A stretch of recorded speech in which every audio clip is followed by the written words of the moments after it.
Okay, so I'm putting together this video because there was a couple of requests that were made in my inbox about can you do something that is gives us a little bit of a concrete idea about like kind of filling in the blanks here with regard to both the template, the assignment sheet, and can you talk a little bit about um, why linking classes is problematic and um, a little bit about like how to overcome that. So let me start with going into like a course that I've done some work on. So I'm going to go into my AP Stats course, and you can see I've kind of got things set up the way I would like them. The assignment sheet's there, the first folder's there. I'm going to dive into that first folder, and I've set up the next folders along the way. I'm going to show you what I did with the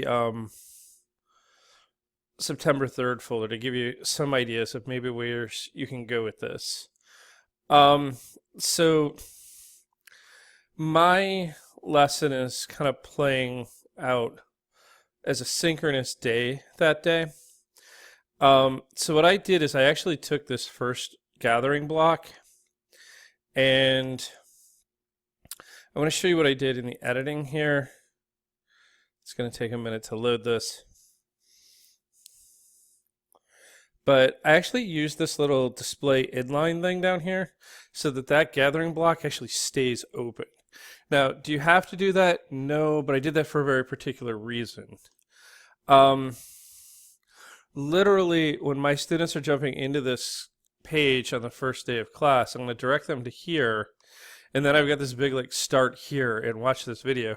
So I've actually done an introduction to hi, I'm Mr. Beam and welcome to class, and these are some things that I'm going to have you do.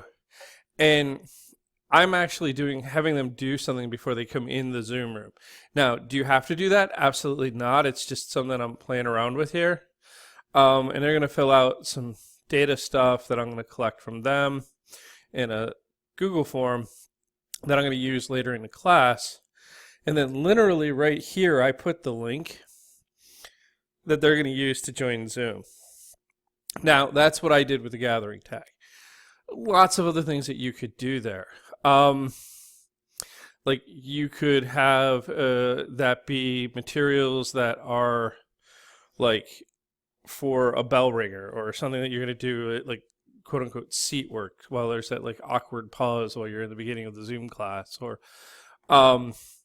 you could delete that gathering tag entirely. Like you're going to just do cold start, and that's fine. That's just an idea of like how you could do this.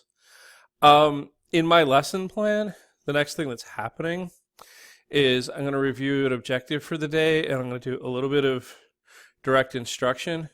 So my intention is to share some Google Slides in the Zoom room. So when the students are done, they've got those Google Slides, right? So I just threw those in that as a link so that like, you know, after that day's lesson's over and they want to go back and look at those couple of slides that I gave, they're going to be able to go back and look at that. Again, is this something you have to do?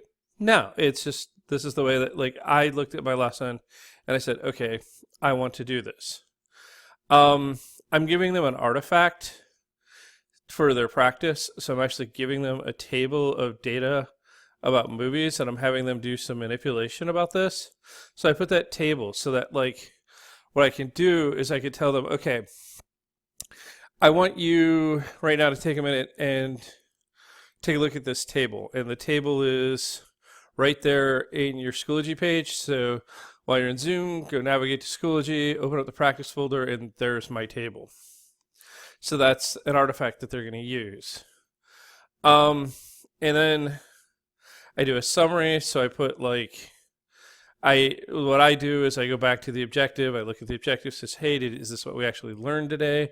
So I put that in there again. And for the formative assessment, they're actually, you can't see the student view. So this is actually a Schoology assignment. I'm having them take a Google sheet and they're manipulating that, and then they're going to submit that for like a quick like exit ticket from the lesson.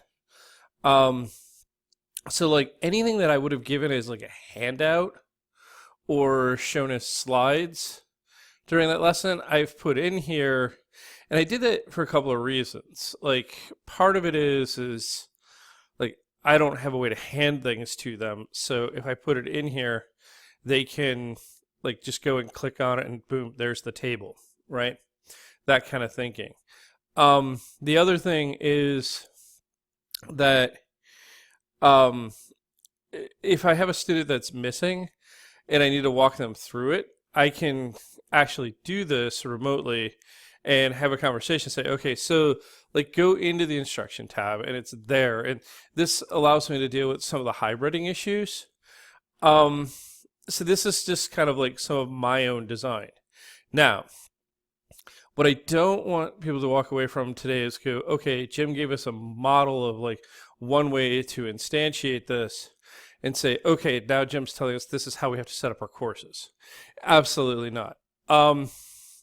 What we tried to do when we did this model was to build a lot of tabs and more than you could possibly need, okay? So, like, you're not going to use them all. There's just no way that that's going to happen.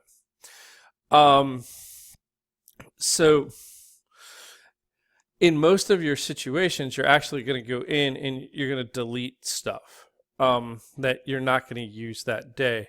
I think I might have in my AgCalc class set up the first day in there as well.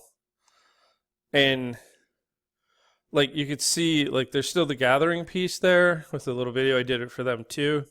But then like there's instruction stuff. And I put a couple of things that are going to be used in there, like some slides and a Jamboard. I put in a summary, and which is just going back to the objective. But you're noticing like there's no tab there for practice, or there's so I knocked out a couple of the tabs because I'm just not using them that day.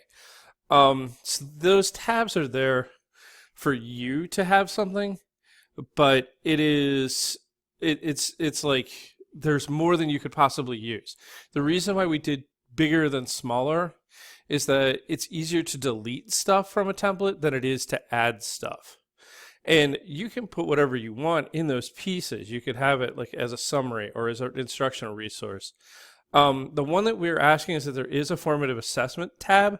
And even if like in my ACAL class that day, there is no particular formative assessment piece. There's nothing that like I'm actually asking them to do because we're doing a bunch of exploration and they're not going to be able to do a whole lot with it within that first 55 minutes.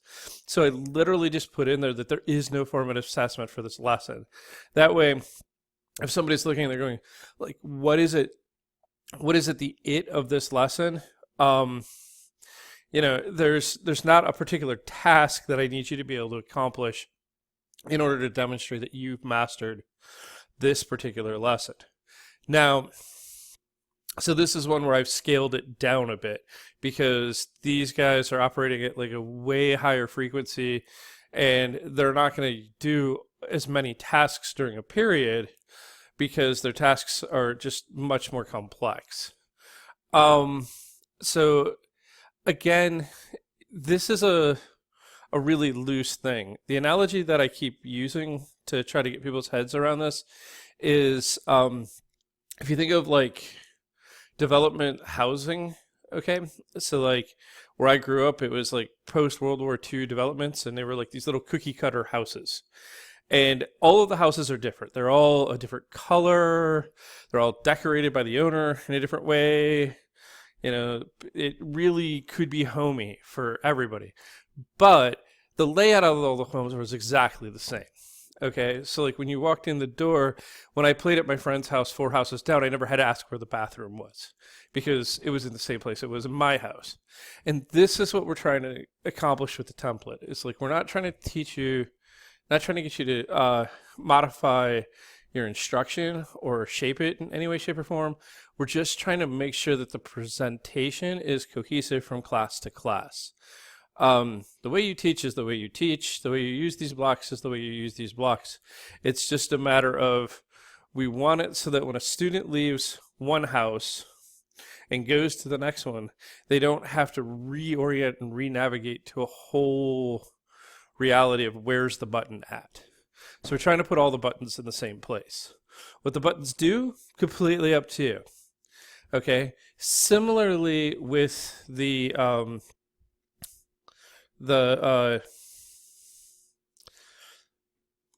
what you call it, assignment sheet. So let's drive into the assignment sheet a little bit here. I've got part of one up for my AP Stats class. So let me click on that. Maybe. Okay, so it's in there. It's embedded in there. There we go. So like, I don't have any, we're going to meet on the 2nd, but like for 15 minutes. So there's no assignment there. I have down here what they're expected to do. I actually even hyperlinked to like a video that I have them watching. And it's really just that simple. What goes in that box can be what you need to be. If you want that box to be both classwork and homework, that's great. If you want it to just be homework, that's great. Just be consistent within yourself from day to day. So what we want is, like, if the student is here looking at this, to be able to real quick go in, look at this bar going across, then go, okay, that's my week. Today is Thursday. And the things that Mr. Beam wants me to do is he wants me to do that formative assessment at the end of the period. It's going to take 3 minutes. I'm done with that. He wants me to watch the syllabus overview video. Okay, I did that. He wants me to read the introduction to chapter 1 and section 1.1 in the textbook. I did that. And hey, he's got this optional thing, and it says to go back into the enrichment link. And, if I want to play with Khan Academy with Mr. Beam, great, I'm going to do that. And that's it. It's just a real quick, like, these are the things that are supposed to happen that day. And again, it's not a matter of, you don't have to use the exact same strategy I did here. It can be, however you fill in that block is up to you. That's like painting your own house. But, we want the houses to look kind of neat in the neighborhood. So it's basically do whatever you want to your home, so long as you wouldn't run afoul with the HOA, right?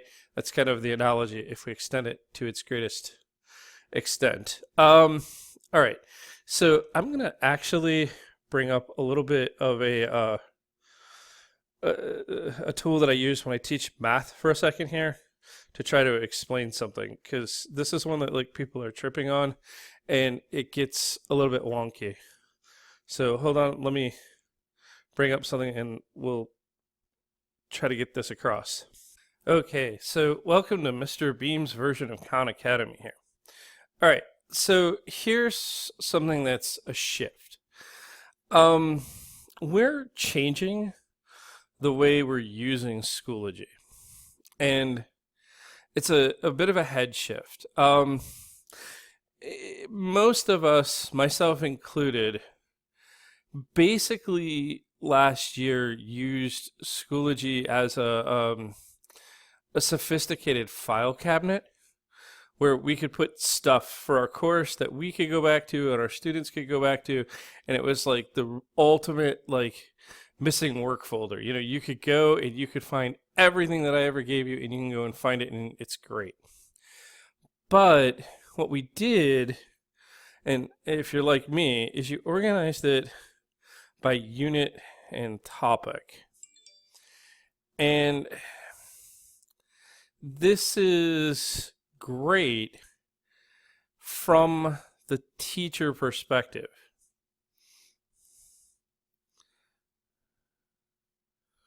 This is entirely how we think about our lessons. We organize it by unit, topic, great.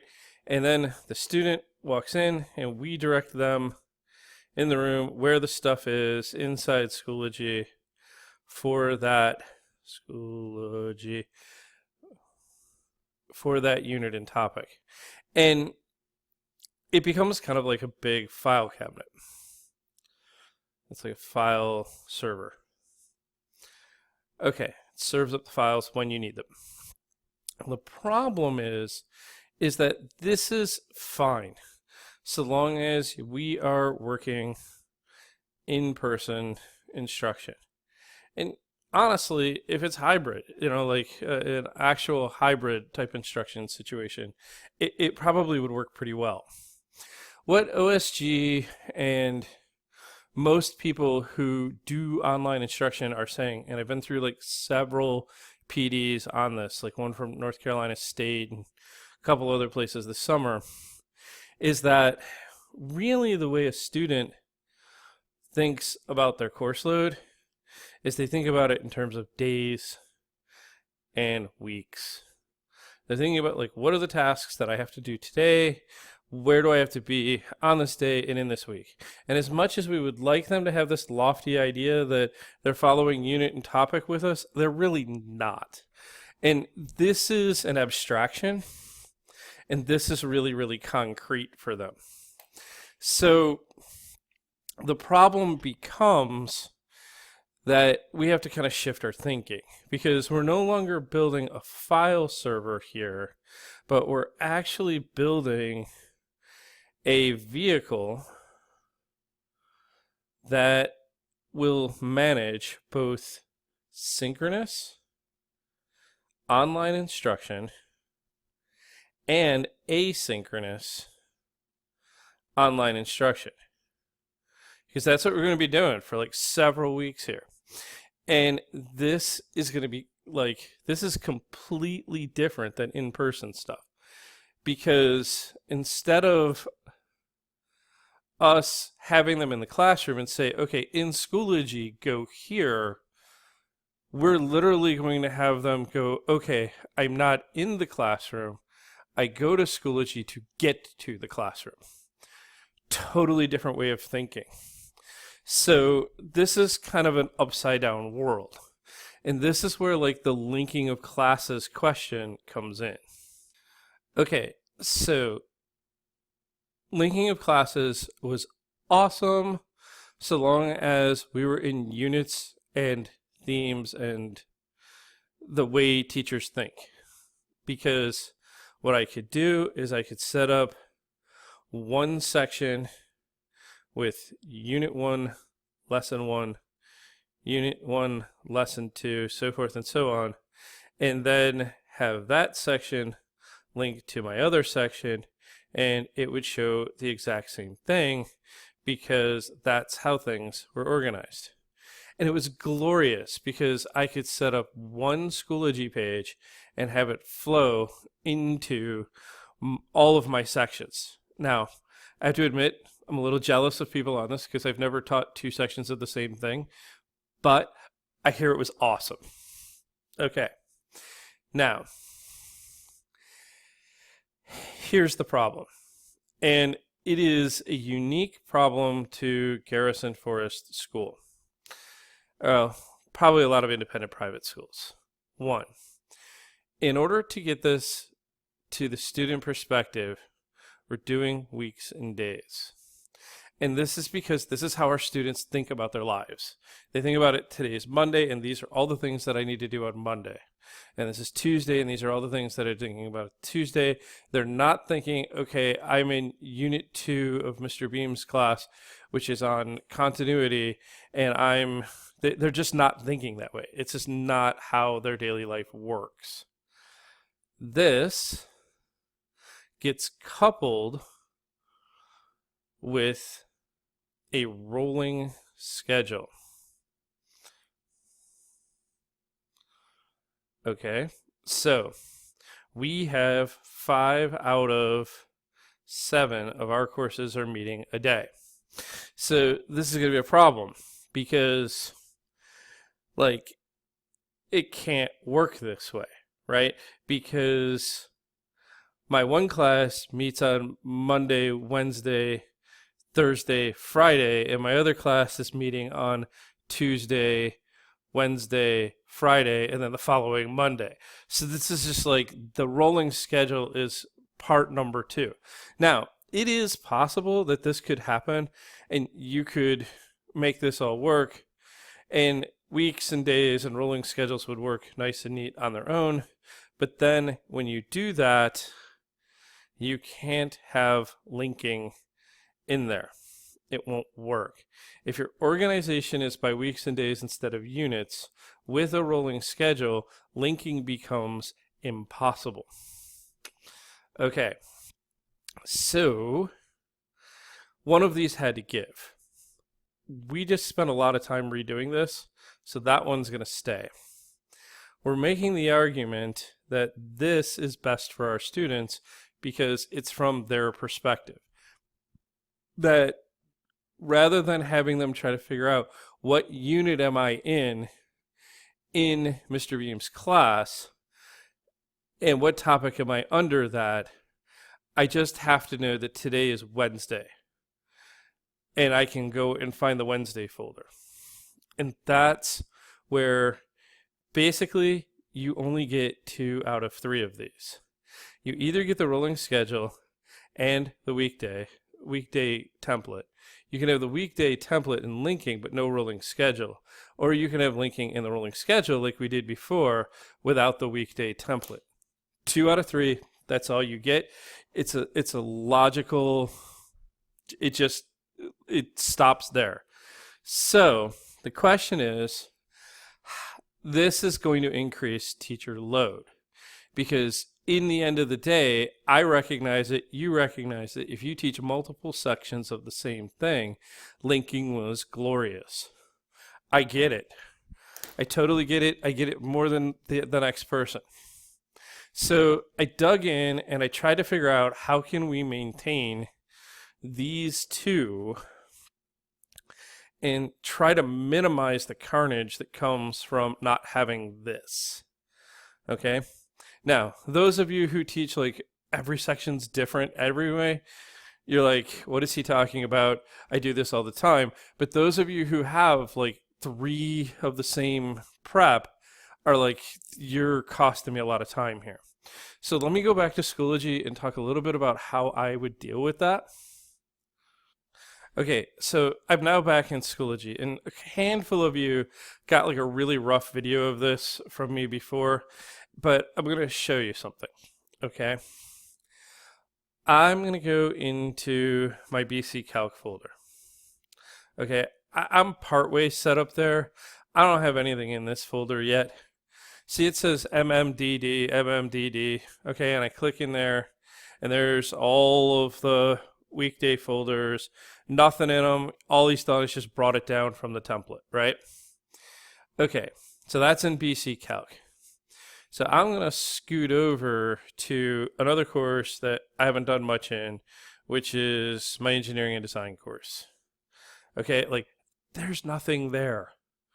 Zilch, 0. Okay, so actually, let me get one where there's, yeah, let's just do that. Okay, so what I want to do is, let's say I've gone ahead and I've set up everything in here.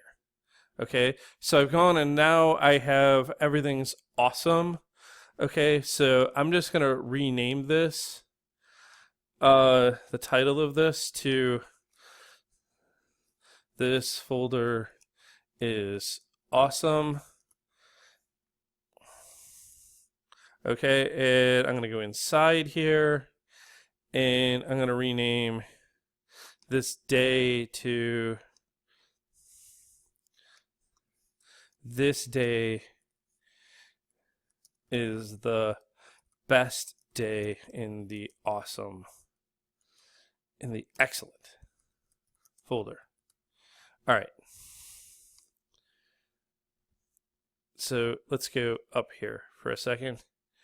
All right. Ooh. Okay. So I have the awesome folder. I have the great day and the excellent whatever. All right. So I want that to be duplicated inside my other course. So all I do is I go there and down here. Oh, you can't see that. So scroll up down here. It says copy to courses. And what course do I want to copy that into? I'm going to copy that into my engineering and design course. So I click it there and I say copy folder. And I go copy folder again because that's what I want to do. And I go over to the engineering and design course. And now the awesome folder is there. And this is the best day in the excellent folder is there. So what I have to do now is I've got all the material. So it's as if it was just linked. It just carried it over, but I had to do like one step to carry it there myself. And then I would have to edit it and say, this is not just the best day, but this is the very best day, because I can edit that day. So now instead of saying Wednesday, it's saying it's now Thursday, right? And now I'm up and running. So it's a little bit bigger of a lift than linking, because linking, like, it was awesome. It did it all automatically for you. Okay.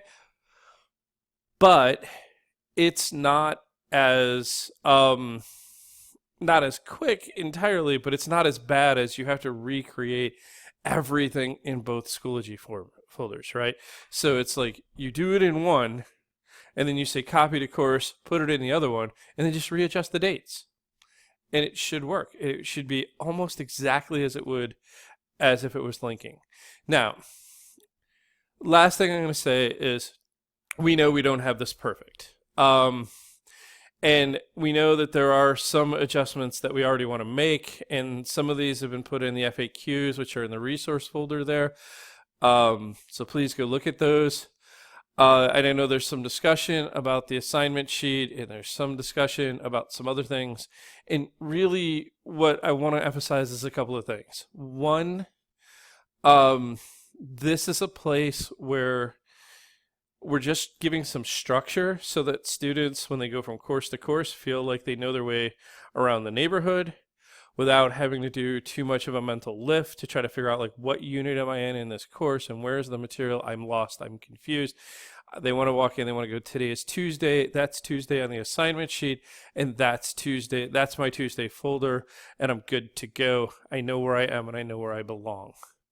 The second piece of this is, please, though, teach your course, okay? Make this thing, bend it, break it, make it work for you. We just ask that you make renovations that are not going to get too far down the road, okay? We want you to have your ability to teach because you are awesome teachers and you have awesome things to say, and we don't want this to get in the way of it. We want it to be something that helps our students actually navigate your reality better. I also hope that I've given you some helpful tips and tricks here, and literally just, I'm going to put the feedback link again in this email. Just keep giving Sam and I feedback about ways that you think we could improve this. Because for us, this is a process. We're going to make incremental steps to keep changing and improving upon this. But we're going to wait until everybody has it up and functioning before we start making changes. Because there's nothing more frustrating than, like, you're halfway through setting something up and then somebody goes, ooh, but do this. And then somebody goes, ooh, but do this. And then that gets frustrated and muddy and confusing. All right. So you've probably stopped listening to me by now. But hopefully this is helpful. I'm going to put into the directions in the email to, please fast forward through things that are boring to you. All right, I'm here on campus. I'm watching a deer go past the window, and you probably just saw my children run past me. So have a great night.